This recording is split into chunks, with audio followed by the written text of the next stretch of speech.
उपाध्यक्ष माजी मंत्री राणाजी सिंह पाटील साहेब यांच्या परिषदेचा आज 2 विषयाच्या अनुषंगाने ही पत्रकार परिषद आयोजित होती आहे। कालच महाराष्ट्राचे महसूल मंत्री आदरणीय बावनकुळे साहेब आले होते। त्यांच्या प्रमुख उपस्थितीत महिलांच्या प्रमुख उपस्थितीमध्ये महायुतीचा आपल्या धाराशिव जिल्ह्याच्या जाहीरनामा जिल्हा परिषदेच्या निवडणुकीच्या अनुषंगाने प्रकाशित करण्यात आलेला आहे। त्या संदर्भात व अर्थसंकल्पाबाबत आदरणीय राणा आपल्याशी संवाद साधणार आहे। मी आदरणीय राणा दादांना विनंती करतो की आपण सर्व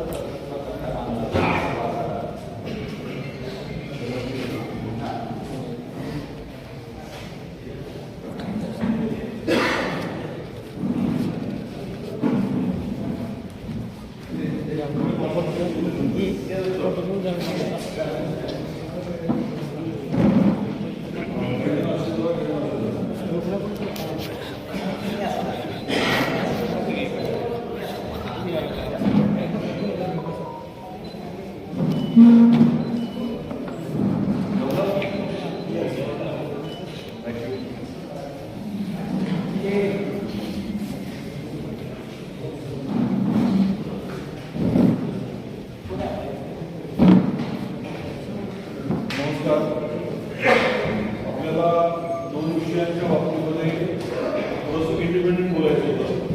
पहिला विषय म्हणजे आपला जो वचननामा आहे जिल्हा परिषद पंचायत समिती निवडणुकीच्या अनुषंगाने भारतीय जनता पार्टी आणि महायुती म्हणून आपण काही महत्त्वाच्या विषयांच्या बाबतीमध्ये अभ्यास करून आदरणीय देवेंद्रजी फडणवीस साहेब या मदतीने आपल्या शक्यतो नागरिकांना ग्रामस्थांना जिल्हा परिषदेमध्ये चक्रा मारण्याची वेळ येऊ नये या अनुषंगाने आमचं नियोजन राहणार आहे।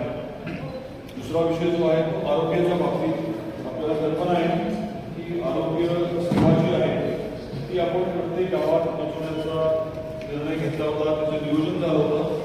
परंतु आता आपण संकल्प करतोय की ज्या गावांमध्ये आरोग्य सुविधा स्थायी पद्धतीने उपलब्ध नाही आहे अशा गावांमध्ये दर महिन्याला एक सदरोग निदान शिबिराचा कॅम्प आवर्जून आपण घ्यायचा।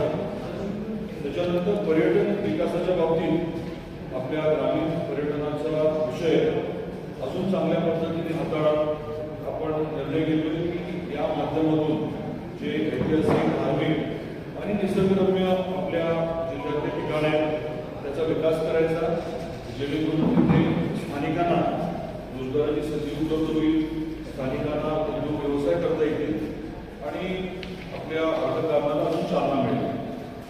महिला सक्षमीकरणाच्या बाबतीमध्ये बचत गट जे आहेत त्यांना अजून आर्थिकदृष्ट्या सक्षम करणं आणि जे उत्पादन त्यांचं असतं महिला बचत गटाच्या माध्यमातून झालेलं उत्पादन त्याला हक्काचं व्यासपीठ बाजारपेठ उपलब्ध करून देणं आणि त्या पूर्ण मार्केटिंगच्या प्रक्रियेमध्ये देखील आम्ही निश्चय केलेला आहे। सौर ऊर्जेवर आधारित आपल्याला प्रत्येक असताना वीज निर्मिती प्रकल्प घ्यायचे, जेणेकरून ग्रामीण भागात ग्रामपंचायतीची जी काही वीज बिलाची देणी असतात ती प्रलंबित राहू नये। वीज जनरेट करून पद्धतीने असलेली ग्रामपंचायतीचे किंवा ग्रामपंचायतचं ऑफिस असेल, गरज पडली तर शाळेची इलेक्ट्रिसिटीची कॉस्ट, हे सगळं सोलरचे पॅनल लावून ग्रामपंचायतीच्या मालकीचे प्रकल्प करून त्याचं वीज बिल शून्य करायचं असा एक आम्ही निश्चय केलेला आहे। त्याचबरोबर शिक्षणाच्या बाबतीत अद्ययावत शिक्षण, याचा अर्थ बेसिकली असं झाला की नवीन जी आपली शिक्षण प्रणाली आहे NEP जी आहे त्या नवीन पॉलिसीप्रमाणे आपण अभियान राबवणार आहोत आणि प्रत्येक शाळा डिजिटल, प्रत्येक जिल्ह्यात प्रत्येक गावातली शाळा डिजिटल करण्यावरती आपला भर राहील। याच्यासाठी CSRचा मोठ्या प्रमाणात आपण वापर करणार आहोत। सोलर आणि विंडचे मोठे प्रकल्प आपल्या जिल्ह्यात आहेत आणि त्या कंपन्यांच्या माध्यमातून CSR घेऊन आपली जी काही समृद्ध करण्याची योजना आहे एंड टू एंड म्हणजे फॉरवर्ड आणि बॅकवर्ड लिंकेज करून बऱ्याच दिवसापासून आपल्या मनामध्ये जे प्रकल्प आहेत ते आता कार्यान्वित करायचं आम्ही ठरवलं आहे. गावामध्ये पक्के रस्ते, शेतरस्ता, पानंद रस्ता आणि गावांतर्गत रस्ते हे व्यवस्थित करणं, सुधारणा करणं किंवा नवीनीकरण याच्यावरती देखील आपला भर राहणार आहे. आणि शेवटचा महत्त्वाचा मुद्दा म्हणजे पाणी पुरवठा योजना.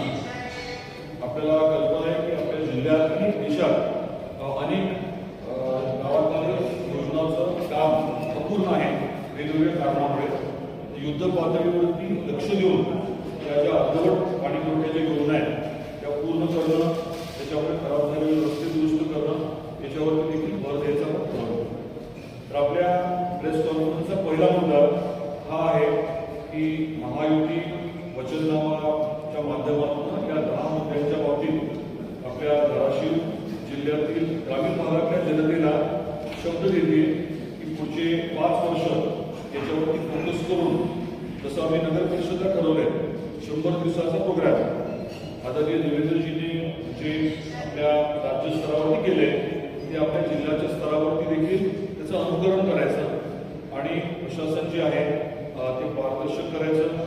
लोकांना काय चाललंय हे व्यवस्थित आपल्या मोबाईलवरती कळावं याची आम्ही आवर्जून सोय करणार आहे. कुठले रस्त्याची कामं घेतली गेली, कुठली विकास कामं हातात घेतली आहेत, मग त्याच्या दर्जाच्या बाबतीत काही अडचण असेल तर लोकांना त्याची तक्रार करता येईल, त्याची दुरुस्ती करता येऊ शकेल. असं पारदर्शक प्रशासन राबवण्याच्या बाबतीतला आमचा निर्णय आहे आणि जनतेला आम्हाला या बाबतीमध्ये आपल्या माध्यमातून शब्द द्यायचा आहे की येणारी जिल्हा परिषद पंचायत समितीची निवडणूक आणि ही प्रक्रिया झाल्यानंतर आम्ही हे सर्व आवर्जून आपल्या समोर एक एक गोष्ट करू आणि दाखवू. हे मला आपल्याकडून पोचवायचे आहे. प्रश्न असतील तर जरूर आपण विचारू या विषयावरती. आणि मग त्याच्यानंतर दुसरा एक मुद्दा आहे, माझी विनंती आहे की दोन्ही विषय हे आपण इंडिपेंडेंटली घ्यावे, कारण दोन्ही विषय अतिशय महत्त्वाचे आहेत. वेळेच्या अभावी आम्ही काल काही प्रेस घेऊ शकलो होतो, त्यामुळे आज मी हे मांडतो.